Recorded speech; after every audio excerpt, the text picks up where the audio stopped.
안녕하세요. 도키와 미국 주식 채널에 온 것을 환영합니다. 오늘은 말이죠.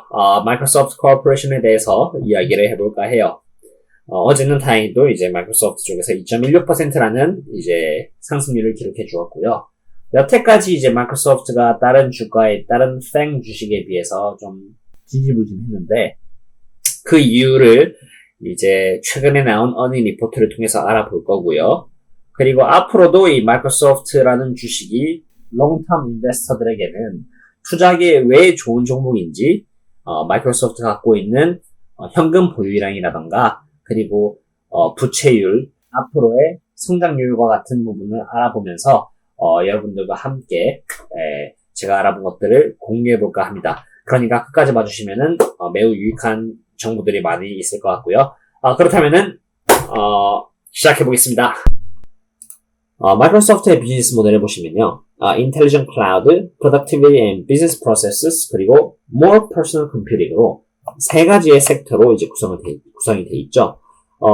보통 그냥 보시면은, Intelligent Cloud를 보시면은, Azure, Visual Studio, 그리고 Windows Server, 이렇게 세 가지로 돼 있고요.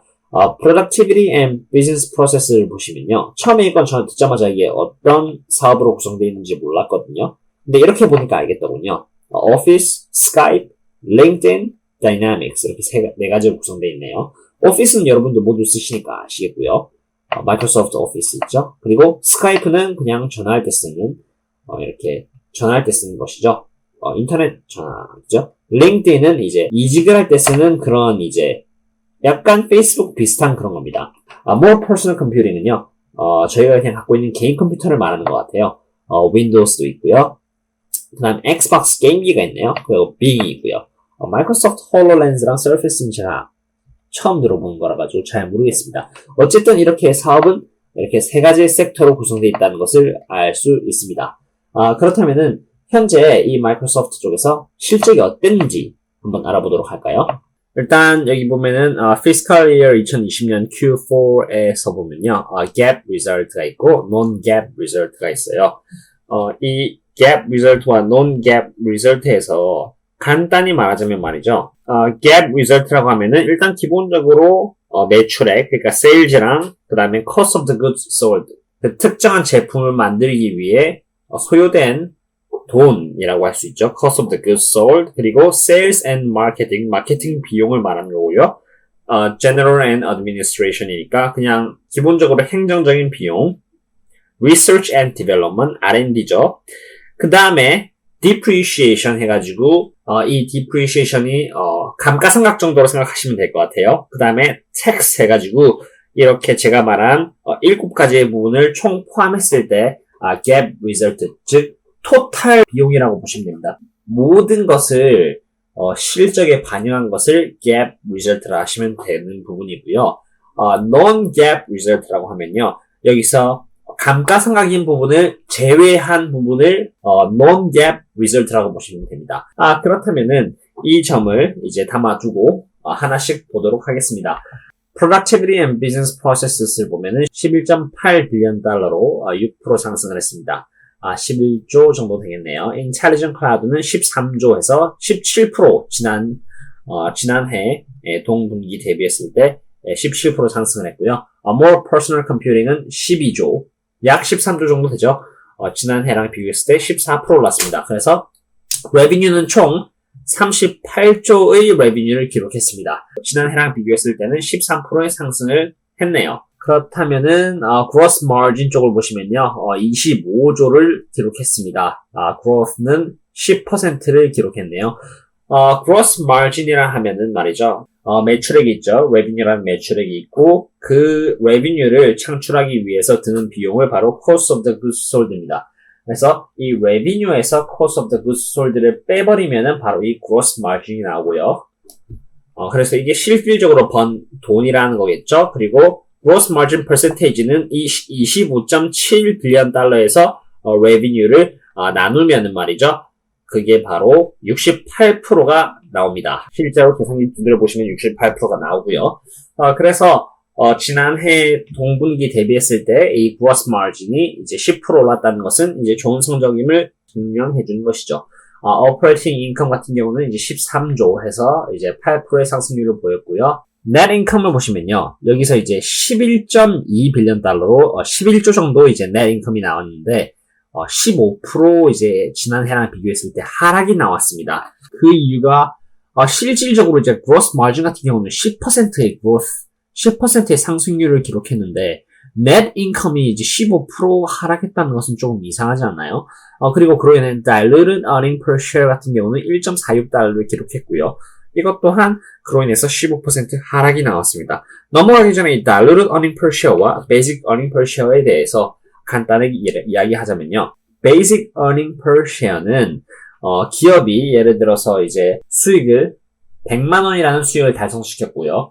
그리고 실제로 주의 숫자는 이제 100만 주가 있다고 합시다. 그러면 한 주당 이제 1원을 번 셈이죠. 그게 바로 basic earning per share입니다. 근데 diluted earning per share는 말이죠.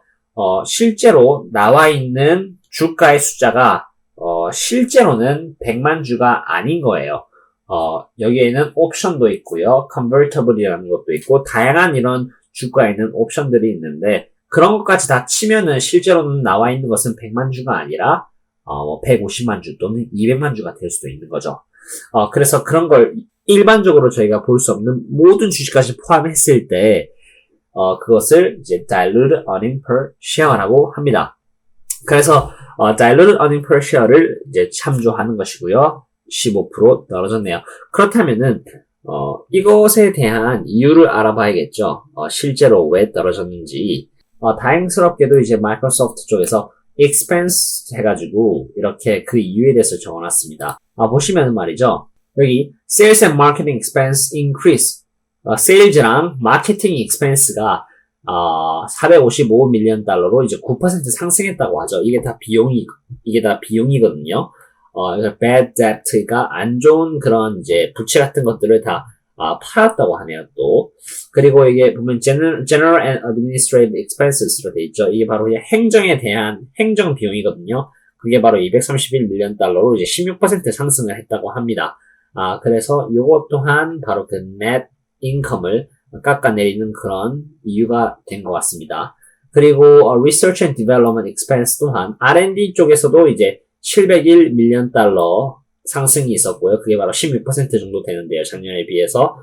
이것은 이제 positive한 부분인 것 같아요. 어쨌든 R&D를 이제 늘렸다는 것은 앞으로 더 좋은 제품들이 많이 나올 수 있다는 증거이기도 하니까요. cost of the revenue. 이거 같은 경우가 이제 바로 그 revenue를 만들어내기 위한 그런 비용이죠. 그게 바로 1.9 빌리언 달러 상승을 했고, 이제 19%만큼 상승을 했네요. 이제 클라우드 쪽이랑 게이밍 쪽이 자꾸 성장을 하면서 그거에 따른 cost of the revenue 또한 1.9조만큼 상승을 했다라는 뜻입니다. 그래서 이런 부분이 작년에 비해서 비용 측면에서 더 많이 상승함에 따라서 net income 또한 이제 작년에 비해서 15% 줄었다고 보면 되겠습니다. 그러한 이유에서 이제 마이크로소프트의 주가가 최근에 좀 부진했던 것 같기도 하고요. 하지만 실질적으로 봤을 때는 각 섹터, Productivity and Business Processes, Intelligent Cloud, More Personal Computing 쪽에서 전체적으로 이제 레비뉴의 상승이 있었거든요. 이런 부분은 굉장히 포지티브한 부분이라고 개인적으로 생각됩니다. 그렇다면은 이번에는 애널리스트들이 이제 앞으로의 그 마이크로소프트의 성장률을 점친 것을 보시겠는데요. 여기 보시면 이게 바로 마이크로소프트의 성장률입니다. 10.8%라는 성장률을 갖고 있고요. 동종업계 같은 경우는 17.2%, 그리고 전반적인 이제 미국의 시장을 보시면 이제 23.6%로 아무래도 이제 마이크로소프트가 어느 정도 성장한 기업이다 보니까 좀 뒤처지는 부분이 있습니다. 10.8%로. 그래서 아마 이렇게 다른 기업, 테슬라라던가 아니면 엔비디아라던가 이런 기업에 대해서는 조금 느린 면도 없지 않아 있는 것 같아요. 그리고, 매출액의 성장률을 보면 말이죠. 마이크로소프트는 여전히 인더스트리나 마켓에 비해서 조금 뒤떨어진다고도 볼 수 있습니다. 그렇다면은, 이제 저희들이 입장에서 가장 중요한 건 주가겠죠? 주가가 앞으로 어떻게 변동하느냐? 이것은 이제 EPS, Earning Per Share와 굉장히 밀접한 이제 관계를 갖고 있는데요. 여기 보시면은, 이제 6월 30일 날 EPS 같은 경우는 5.819달러, 그리고 forecast 앞으로의 그 예상을 보면요. 6.423, 7.292, 8.23, 9.610 이렇게 해서 계속 올라간다는 것을 보실 수 있습니다. 이렇게 좋게 애널리스트들이 평가해 놨다는 것이고요. 물론 이렇게 100% 자료를 따른다는 것은 아닙니다. 그래도 중요한 포인트는 이렇게 애널리스트들이 마이크로소프트의 EPS에 대해서 좋게 보고 있다라는 걸 봐주시면 되겠습니다. 방금까지 본 것은 그냥 단순히 한 분기의 이제 매출액 그리고 gross profit 이런 것을 보았다면은 여태까지 역사적으로 어떻게 성장해 왔는지를 볼 수 있는 게 바로 이 레이지 F에서 제공해주는 그런 차트거든요. 도표들이거든요. 그래서 이것을 보시면은 레비뉴를 보시면은 이번에 2020년 6월 30일에는 38.03 빌리언 달러로 38조를 기록했습니다. 여태까지 보면은 제일 높은 기록인 것 같은데요. 그 전 분기를 보겠습니다. 2020년 3월 31일 날에는 35조를 기록했고요. 2019년 12월 30일에는 36.91조를 기록했네요. 그리고 2019년 3분기 9월 30일에는 33.05조를 기록했습니다. 보시다시피 38.03조를 기록한 분기는 찾아볼 수가 없습니다. 그만큼 매출액은 최고를 달성했네요. 이 다음에는 이제 gross profit을 보겠습니다. gross profit은 말이죠. 매출액 빼기 그거에 든 비용을 하시면은 이제 gross profit이 나오는데 gross profit이 계속 성장하고 있다는 것은 기업의 입장에서 계속 이익을 끊임없이 만들어내고 있다는 그런 지표입니다. 그래서 쿼터리로 보시면요. 2020년 6월 30일 2분기에는 25.69조 그리고 1분기는 24조 그리고 지난 4분기는 24.5조 지난 3분기는 22.65조로서 현재 2분기에도 굉장히 좋은 성장을 기록했다는 것을 볼 수 있습니다. 그리고 이거 같은 경우는 이제 레비뉴의 성장률, 매출액의 성장률을 보실 수 있습니다. 이것을 보시면 말이죠. 성장률 같은 경우는 13.65%로 굉장히 많이 올랐습니다. 다 성장한 기업의 성장률이 10%를 넘었다는 자체가 되게 굉장한 것이거든요. 어떻게 보면은. 근데 이제 전반적으로 다 10% 이상을 유지하고 있다는 것 자체가 마이크로소프트는 굉장히 훌륭한 기업을 이제 보여주는 것 같고요. 그래서 2분기에는 13.65%의 성장률을 기록했고요. 그 전에는 14.39%, 14.33%, 그리고 2019년 3분기는 12.97%로 이 COVID-19이 있는데도 불구하고 이렇게 좋은 성장을 낼 수 있다는 것은 칭찬해줄 만한 일인 것 같습니다. 이걸 그냥 전체적으로 보면 이 마이크로소프트가 얼마나 훌륭한 기업인지를 보여주는 그런 차트인데요. 아까는 참고로 말하자면 아까는 쿼터리를 봤습니다. 분기별로 봤는데 이번에는 연도마다 보여드리겠습니다. 연도마다 보시면요. 레비뉴는 끊임없이 성장하고 있습니다. 계속요. 2020년 12월 31일 기준으로 보면요. 이건 물론 에스티메이트까지 포함되어 있는 겁니다. 143조를 이제 기록할 것이라고 예측되어 있습니다. 2019년 같은 경우는 125조, 2018년 같은 경우는 110조로 엄청난 매출액을 기록하고 있습니다. gross profit을 보면요. gross profit 또한 계속 매해 성장한 것을 볼 수 있고요. 그리고 net income 또한 계속 오르고 있고요. earning per share은 이렇게 계속 오르진 않고 약간 주춤한 모양입니다. earning per share가 1.48달러로 이제 전분기보다는 잘했는데 1.53달러, 1.40달러, 그리고 1.72달러로 어떻게 보면 year over year 지난 해의 2분기랑 비교했을 때는 좀 떨어진 모습을 보였습니다. 비록 떨어졌지만 그래도 이렇게 매출액을 보거나 gross profit 그리고 EBIT 그리고 이제 net income을 봤을 때는 여전히 이제 회사는 훌륭한 회사이고요. EPS 또한 전분기에 비해서 그렇게 낮지 않았으므로 그래도 어느 정도 잘 유지해 있다고 판단이 됩니다. 그 다음으로 이제 중요한 부분이 바로 이제 밸런스 시 쪽에서 이 회사가 어느 정도의 부채를 갖고 있는지 그리고 그 부채를 커버할 수 있는 캐시를 충분히 갖고 있는지를 보는 것이죠. 바로 제가 이제 중요하게 생각하는 이 부분입니다. 여기 보시면은 2020년 6월 30일을 기준으로 current investment, non-current investment, cash and cash equivalent 이렇게 있죠. 이 부분을 좀 제가 중요시 보는데 말이죠. 일단 캐시를 보면 49.34%로 136조의 현금을 보유하고 있습니다. 이 전체적인 에셋에서 절반 이상의 현금을 보유하고 있다는 것은 정말 엄청난 부분인 것 같습니다. 그러니까 이만큼의 현금을 보유하고 있기 때문에 적어도 회사가 잘못될 일은 없다고 봐야죠. 그렇다면은 liability distribution을 보겠습니다. liability distribution을 보면 non-current debt 그리고 current debt 이렇게 그리고 tax liability, payable, deferred revenue 이렇게 5가지로 구성되어 있는데요. 중요한 부분, 여기서 참고해야 될 중요한 부분이 바로 current debt와 non-current debt인데, 그 중에서도 current debt를 보는 게 중요합니다. current debt 같은 경우는 short term, 이제 짧은 기간 안에 이제 돈을 내야 되는 그런 빚으로서 빨리빨리 내야 되는 그런 빚입니다. 그러므로 회사에서 미리 준비를 해둬야 되기도 하고요. 그런 부분이 2.43%밖에 안 됩니다. 3.75 빌리언 달러밖에 안 되네요. non-current debt 같은 경우는 이제 long term입니다. 장기적으로 뭐 은행의 대출이라던가 이런 것들을 장기적으로 이제 지불을 해야 되는 부분인데요. 이거 같은 경우는 67.25 빌리언 달러네요. 제일 큰 부분을 차지하고 있는 부분입니다. 어쨌든 이 current debt와 non-current debt 전부 다 합쳐도 말이죠. 70 빌리언 달러 정도밖에 안 됩니다. 현재 갖고 있는 캐시 같은 경우는 136.53 빌리언 달러죠. 충분히 70조를 갚고도 남는 현금을 보유하고 있기 때문에 마이크로소프트의 부채 현황은 굉장히 안정적이라고 이제 판단할 수 있는 바입니다. 네, 그러면은 이제 마지막 섹션인 다른 타기업과 비교를 해서 마이크로소프트를 바라보도록 하겠습니다. 같은 동종업계를 보자면요. 구글, 애플, IBM, 오라클, 시스코, HPQ는 제가 잘 모르겠네요. 이렇게 여러 가지 기업이 있는데요. 여기 보시면 이제 캐시 부분을 보시면 말이죠. 캐시는 동종업계 중에서도 가장 많은 캐시를 보유하고 있습니다. 가장 많은 현금을 보유하고 있는 기업이 바로 마이크로소프트입니다. 뎁트를 보시면은 71조 원으로서 가장 많은 뎁트를 보유하고 있는 건 바로 애플이네요. 애플 다음으로 이제 오라클이고요. 그 다음에 이제 마이크로소프트인데요. 그렇지만 걱정할 건 없죠. 캐시가 워낙 많기 때문에 전혀 걱정할 부분이 없습니다. 물론 애플을 보시면 이제 보유하고 있는 뎁트에 비해서 캐시가 워낙 작기 때문에 이 부분은 좀 제가 나중에 애플을 볼 때 살펴보도록 할 점이고요. 어쨌든 마이크로소프트를 보시면은 갖고 있는 뎁트에 비해서 캐시가 충분히 그걸 커버할 만큼 갖고 있다. 이것은 오랫동안 이제 투자를 할 때 충분히 이제 안전하고도 남는 종목이다라고 보시면 되겠습니다.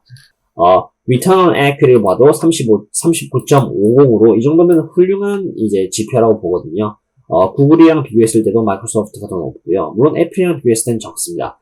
하지만은 Return on Equity 보면 39.50으로 다른 기업보다는 좀 적지만 그래도 양호한 성적이라고 판단을 합니다. 그래서 이렇게 다른 기업이랑 비교했을 때 비록 성장률은 떨어지지만 장기적으로 이제 투자를 한다고 했을 때 안정적인 기업이라고 판단을 내릴 수 있었고요. 저는 이것으로 봤을 때 앞으로 계속 마이크로소프트를 투자를 할 것 같습니다. 끝마치기 전에 제 생각을 간단하게 정리를 한다고 하면 말이죠. 마이크로소프트 같은 경우는 이제 이미 성장을 이미 해버린 기업이기 때문에 테슬라라던가 엔비디아라던가 아니 다른 기업들에 비해서 좀 성장률이 느린 건 있는 것 같습니다. 그렇지만 아까 봤듯이 여기 보시면은 revenue라던가 gross profit 그리고 earning per share, EBIT, net income 이런 걸 다 봤을 때 앞으로 계속 끊임없이 성장하고 있는 안정성 있게 성장하고 있는 부분은 확실하고요. 게다가 여기 asset distribution이나 liability distribution 이렇게 현재 갖고 있는 이제 자산 대비 그 이제 빚을 보시면은 이 빚을 커버할 수 있는 충분한 여력을 갖고 있거든요. 장기간 동안 투자를 하는 데는 안정성이 있다고 판단을 할 수 있는 겁니다. 그리고 아까 맨 처음에 보여드렸다시피 인텔리전트 클라우드 쪽 같은 경우는 아마존, 구글을 비롯해서 마이크로소프트가 거의 독점을 하고 있는 그런 분야이기도 하고 이 마이크로소프트가 끊임없이 이렇게 계속 성장을 해주고 있는 부분이기도 하거든요. 그래서 저 같은 경우는 이러한 종합적인 지표를 봤을 때 투자를 이제 해나갈 것입니다. 어떠셨나요? 이렇게 종합적으로 이렇게 부채를 보고 판단을 하니까 마이크로소프트는 끊임없이 계속 투자를 해도 되는 그런 기업처럼 보이지 않으신가요? 게다가 플러스로 이제 1%의 수렴하는 그런 이제 배당까지 주고 있으니까요. 아무것도 안 주는 것보다 낫잖아요. 그래서 저 같은 경우는 마이크로소프트를 계속 투자할 것이고 이 영상이 조금이라도 도움이 되셨다면은 좋아요와 구독 부탁드립니다. 그럼 또 다른 이제 종목과 찾아뵙겠습니다. 감사합니다. See you again.